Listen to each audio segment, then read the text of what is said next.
Welcome, everyone. This is criminal profiler Pat Brown, and the Jussie Smollett trial is now underway. And oh, does it really get my goat? That's all I can say. It really does. And so, what I want to talk about is not so much about the trial itself, but about the fallout of hoaxes.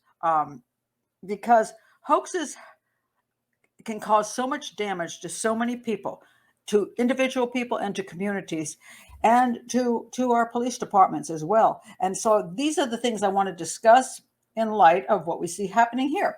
So before I get started, please, if you haven't been around this channel, please subscribe to the channel and support the channel. Please please hit the bell for notifications. And for a lot of people who don't seem to realize that I have done a lot of analysis of cases, and they keep asking me, would you do this case? And I'm like, I already did that case. So go to my playlist above, click it, click the videos, click the playlist, and you'll see all the different cases and the one that might interest you. Click on that one and enjoy it. Okay.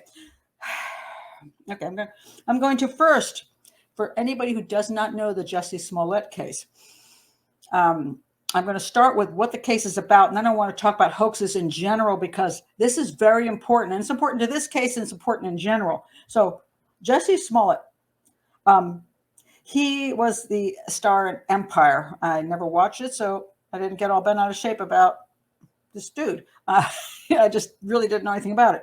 But in 2019, it is alleged by the prosecution that he staged a homophobic and racist attack in Chicago after the television studio where he worked didn't take hate mail he had received seriously.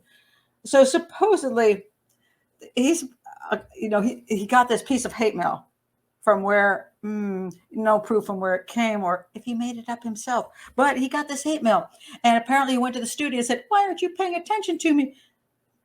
His problem was nobody was paying attention to him. So he then, according to the prosecution, he hired these two dudes over here. These are, I'm not going to say their names because I can't pronounce them. They're originally from Nigeria. Hard to pronounce their names for me, and I don't want to botch it. Paid them $3,500. And supposedly the defense attorney says it was for training. But these guys were the ones that the prosecution said staged this attack on him. And so let's see. So this is the opening statement from the prosecution. The prosecutor is Dan Webb. He told the juries that the actor recruited these brothers to help him carry out a fake attack, and then reported it to the Chicago police, who classified it as a hate crime, and spent 3,000 staff hours. This is where the beginning of my soapbox is going to be later. 3,000 staff hours that could have been spent helping other people. 3,000 staff hours on the investigation. Smollett told police he was attacked by supporters of then President Donald Trump, which I don't know that he had any proof of, but that's what he said. Igniting political divisions around the country. When he reported the fake hate crime, okay, wait, let me see here. It gets really confusing as to who did what when. But supposedly, this guy, they had ski masks on, and they had a rope to make it look like a hate crime, which they put around his neck. And he wanted this crime to be played out on video. So he tried to get the attack captured by surveillance video, but he kind of screwed that up. And so it didn't really work too well. The original plan supposedly was for the men to throw gasoline on him, but they opted for bleach instead because it would be safer, and just in case there had to be fire around. Didn't want to go up. Okay, so at any rate, the defense attorney now says the brothers are unreliable. Well, they were hired to, fake a hate crime. So I'm going to say they could be unreliable, saying their story has changed while Smollett's has not. And that when the police reached their home, they found heroin and guns. Okay.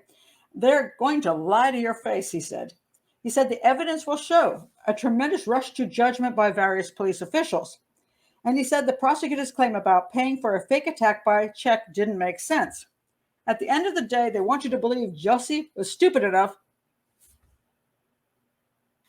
I'm okay with him being stupid enough to pay for a hoax with a check, but was smart enough to pay for supplies with $100 bill. Okay. As so then it goes on that they came up with this. There's a statement from an area resident who saw a white man with reddish brown hair who appeared to be waiting for someone that night. She told the detective that when the man turned away from her, she could see hanging out from underneath his jacket what appeared to be a rope. So her comments could back up Smollett's contention that his attackers draped a makeshift noose around his neck. Further, if she testified the man was white, it would support Smollett's statements, widely ridiculed because the brothers who came from Nigeria were black, that he saw a pale or white skin around the eyes of one of his masked attackers. Oh my God. All right. Sorry. This is absolutely, one of the worst staged crimes I have ever encountered. All right. Now, I can't say that he's guilty of staging a crime with these guys because we're going to wait for the trial to proceed and for the dog and pony show to go on with the most ridiculous stuff you're ever going to see. I'm not even going to watch it because it's just too stupid. So, it's just too stupid. So I'm not going to do it. But this is the problem with hoaxes. And I want to point out the issue with hoaxes. It's because this is really, really important. Okay. So, all right. Why would this guy stage a hoax like this? And apparently he's staging it. It looks like to people he's staging it because he's claiming there's a hate crime against black people and gay guys. So that people are homophobic and they're racist. So that's why. And so people would think this is the reason is because he wants to make a political statement. I personally don't think that's it. I personally think that if he did stage his crime, the dude's a massive narcissist and wants huge attention. Very similar to mass murderers. A lot of times mass murderers will commit a crime that will be labeled a hate crime, but quite frankly, it's just something they think will get them more attention in the news. In other words, who should I kill? Should I go after this group of people or just any group of people? Oh no, if I go after this group of people, I'll get in the news. And if I just go with boring people that don't have any, like they're not a particular group of people, they're just going to say I'm a loony that just attacked people. But if I go, let's say, against a particular race, or if I go after women, or if I go after gay people, then I'm going to be a really bad guy. I'll get more attention. I think that whatever reasons, Jussie Smollett, should he have committed this crime, I have to be careful here just so I don't cross that line of calling him guilty before he's found guilty. And hopefully he will. I don't think it was a bit thing about racism. I think it really was about attention. And he's going to get a lot more attention by saying, oddly, it's both racist and homophobic at the same time. So pretty cool. He came up with two at the same time. And that will get him massive attention. Now, so what about hoaxes? What is it about hoaxes that's so important, in my opinion, that we need to pay attention to? So I'm going to tell you what it is. And this is really what bothers me so much, because hoaxes usually are played down. People don't get real upset about them. And sometimes people who commit hoaxes just end up benefiting from them and everybody else suffers from them. And I find that really annoying. So what are the reasons? Okay, I'm going to go through the different reasons for hoaxes. The number one reason would be that, like, let's say you killed your kid and your kid's dead. So you don't want to go to prison. So you go and hide the body of your child someplace and then claim your child has been kidnapped. That is a hoax. But it's a hoax I sort of understand. You're just trying to save your butt, because you've done a horrible crime. You think you're going to go to prison and you're trying to cover it up. The police are going to investigate this crime regardless. So that you do this, I get it. It's wrong because you've already done a terrible thing by killing your kid, but I get it. You're just trying to save your butt, and the police are now going to investigate that, your child is a missing child or a homicide, and hopefully they'll figure out that you're lying. That's one group. All right. Here's a second group. And this is one that a lot of people don't understand exists because they want to believe women. That's usually what it comes down to. For example, let's say a girl goes out with a guy and she's supposed to be home by 1 o'clock. Maybe she's 17, or parents told her, you got a 1 o'clock curfew. And she doesn't show up till 5. And she's afraid her parents are going to get mad at her. So what she claims is somebody roofied her and this guy assaulted her because she's trying to get out of, believe it or not, breaking curfew. She doesn't want to get in trouble. So she blames somebody else for her own mistake. That's a pretty crappy thing to do because, this guy could get in horrible trouble. Maybe end up in prison because of your fat lie, just because you don't want to, accept your own responsibility. It's also done sometimes. Let's say a girl, she goes to a party, she gets trash drunk. She goes to bed with some dude she didn't really want to go to bed with, but she did. And then she wakes up and she goes, oh, damn it.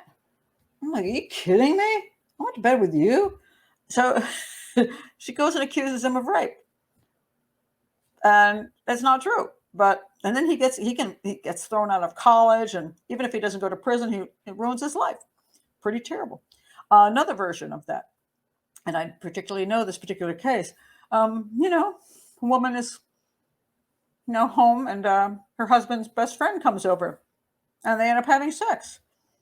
So she doesn't want that to get out to her husband. So she calls the police and says, that guy raped me. Because, she doesn't want the boyfriend, her husband's friend telling her husband that they had sex. So she claims he raped. It does happen. We want to believe women when they say they've been raped, but I'm telling you, there's a lot of false reporting that goes on with this kind of thing. And the reason I get super, super, super upset about it is because it takes away from people who are truly raped. So when a woman goes into the police department and she says, I was raped, a lot of times they're like, yeah, really? Heard this like 3 times this week, and it wasn't true any of those times. So what's your story, lady? And it's not right that true victims of rape aren't believed because of all these other women who are lying because they don't want to take responsibility for their own actions. It's absolutely horrifying. And this is why I'm really big on a thing called that if you file a false report and are caught, your butt should be in prison. You shouldn't be getting some like community service or time or whatever you're not going to get. Your butt should be in prison because you were willing to put another person in prison because you wouldn't take responsibility for your own bad behavior. I'm sorry. You ought to be in prison. And it should be a stiff penalty so that this crap doesn't keep going on, so other women don't have to suffer and innocent people don't have to suffer. And I'm not saying it's always women, but I'm just saying this is just a good example I can use. So I have a problem with that, a real big problem with that. Now, the third type is attention seekers. Okay, does anybody remember the runaway bride, Jennifer Wilbanks? She was a famous case, and this one really, really ticks me off. Okay, in case you don't remember this was happened in 2005. Jennifer Wilbanks ran away from her home in 2005 in order to avoid her wedding with John Mason, her fiance.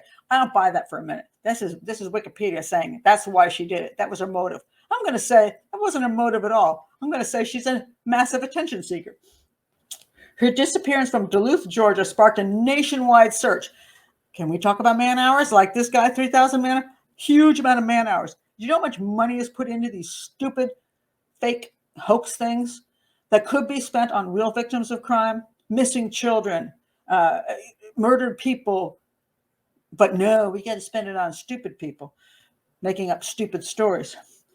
So sparked a nationwide search and intense media coverage, including media speculation that Mason, her own fiance, had killed her. On April 29th, Wilbanks called Mason from Albuquerque, New Mexico, and falsely claimed that she had been kidnapped and sexually assaulted by a Hispanic man and a white woman. Okay, that's a good story. Okay, she gained notoriety in the United States and internationally. Oh, how nice for her. Okay, and her story persisted as a major topic of national news coverage for some time after she was found unharmed. You know, it's always amazing how you're found unharmed after you've been kidnapped and, supposedly sexually assaulted. Many critics of the mass media attacked the coverage as a media circus. Yes, it was. Okay, now, Wilbanks repeated the false claims that fell apart under FBI interrogation, resulting in a felony indictment. Okay, I'm good with a felony indictment of providing false information to law enforcement, a charge that could have, sorry, I got to stop here. Could have, let's see, where am I at? Could have resulted in up to 5 years of imprisonment. Yeah, I'm good with that. Give her 5 years of imprisonment because you're willing to, all that man hours, all the money spent, all the attention taken away from more important cases. Yeah, you ought to go to prison. And on top of that, your poor fiance is being accused of doing something to you. Guess what she got? She pleaded no contest to this charge. As part of her plea bargain, she was sentenced to 2 years probation. And 120 hours of community service. You know, I don't want her doing community service in my neck of the woods. I'm sorry. I don't want that lying, doing anything. Okay. And she was also ordered to pay $2,250. Oh, that's so much. In restitution to the Gwinnett County Sheriff's Department. As part of the plea bargain, a misdemeanor charge of filing a false police report was dismissed. She did file a false police report. It should never have been dismissed. Oh, get this. Wilbanks' criminal record was expunged after she successfully completed her period of probation. So basically, she lied. She filed a false police report. She basically incriminated her own fiance. She caused a nationwide search. She caused a huge amount of trouble. And that's all expunged now. So she's just, okay, everything's good now. Okay. Now, it gets worse. Get this. According to the BBC, Jennifer Wilbanks sold the media rights to her story to a New York City company for $500,000, $500,000.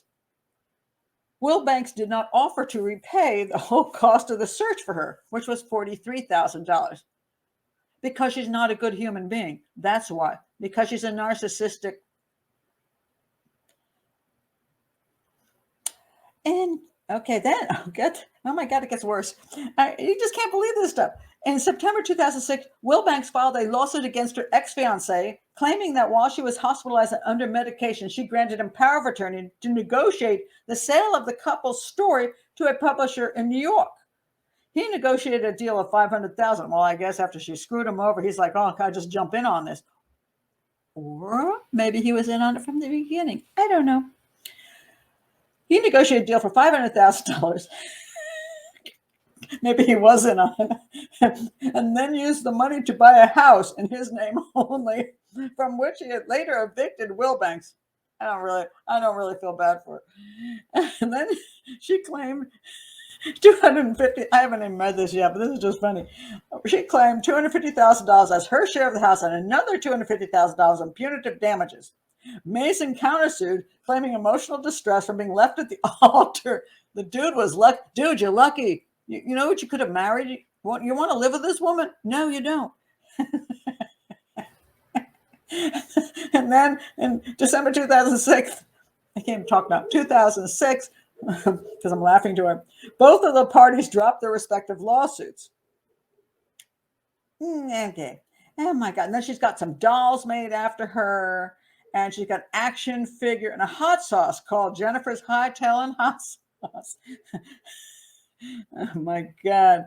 Oh Lord. I mean, that's just, okay. That is my problem. All right. So You have people who commit hoaxes for attention. And I'm not going to go to all the different ones out there that they do that for. Some people actually commit hoaxes to gain money. They'll claim that, let's say, their child is very ill, and then they'll have a GoFundMe account and they'll make a lot of money off of that. They'll do that kind of thing. There's cases where people's children have gone missing, and then they go to the public and tell the police their child is missing, and they start a fund for that. So some people do it for monetary reasons, but the attention seeking part is huge in these kind of cases. And I'm going to say, Jussie, I don't know what your issue was, because you didn't think you were getting enough good roles in Hollywood or whatever it was that you thought you might need. And I'm only theorizing this could be possible, that you might need more attention. And if only you could have this incredible attention that, oh my God, these racists are after me, and also because I'm gay, that the homophobia, so put them together, and these guys just popped out and threw a rope around my neck and threw bleach on me. Look how horrible this was. Everybody's going to pay me attention, and it's just going to be great. Okay, so now that was 2019. So now it's 2021. First, the case was dropped and it came back. It's very complicated. Now he's in court. Now, unless he gets convicted, which my opinion, the evidence is very, very strong, extremely strong. The dude should be convicted, in my opinion. I want him to serve 5 years in prison. I do. But you know what he's doing already? He's already working on a new movie. He's got a whole production thing going. And now, of course, he's got the lawyer saying, oh, these guys are just lying dogs. And he was actually attacked by some weird white dude running around with a rope in his pocket. And then you depend on a jury. Whatever lawyer can come up with a better story and convince the jury, well, then that's how it might go. And if he's really lucky, which he might well be, he might get off completely, and then everybody go, oh, poor Jussie. Or he'll get convicted and he'll get some crappy sentence like Jennifer Wilbanks, and he'll do his 6 months of community service, and then he'll have people filming him while he does it, so it shows how kind he's being by giving, I don't know, food to the poor or something like that. And then after that, he's just going to go on with his life. Meanwhile, he has caused the police a tremendous waste of time, manpower, and money. And all that, which is where I get angry more than anything else. Police are so overworked these days, so overworked, that they're like overwhelmed with homicide cases right now, because the country is exploding in homicide cases. They can't keep up with the homicide cases to do justice to the victims of those homicide cases. And then you got this piece of crap who's stealing away detectives, stealing away the money so he can have his little, day in the sun like a mass murderer would. I want everybody to pay attention to me. It's not acceptable. And I think that this kind of crap, people should come down on this like a ton of rocks. I mean, this guy should be out of Hollywood. This guy should be out of the public eye. This guy should be, if he's found guilty, chucked into prison for 5 years and forgotten about. When he gets out, go someplace and dig ditches. I don't care what you do. I don't want to see your face anymore, because you have abused our criminal justice system. You have abused the people of this country. You have abused just, for your own what? For your own narcissistic personality problems? If you're guilty. If you're guilty. So it just really, really frustrates me, because I've worked with too many families who are struggling to get the police to be able to work on their cases, and then you have garbage like this. And I've seen too many people get accused of things that weren't true because of false police reporting. I know that happens, and it just, I think we do not take it seriously enough. My opinion is this: if you're caught false reporting to the police, you're caught being that kind of a liar, slam you with a felony charge. There should be no way to sneak out of that. Don't feel sorry for these people. I remember Jennifer Wilbanks. I think actually I don't know which police, I think it was a police chief or police sheriff, I don't know which one it was, gave her a teddy bear. And I was like, I'm going to throw up. She doesn't deserve a teddy bear. There are children out here dying of cancer. There are children out here who have been kidnapped and have to, and finally survived and have to return home and live with that. There are little girls who've been raped, little boys who've been raped.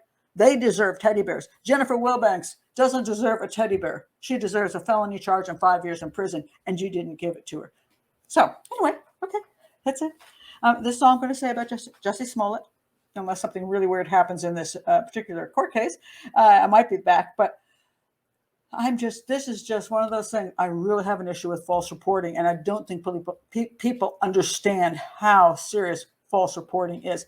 It should be considered absolutely terrible thing. So that's my soapbox. I'm going to get off of it now.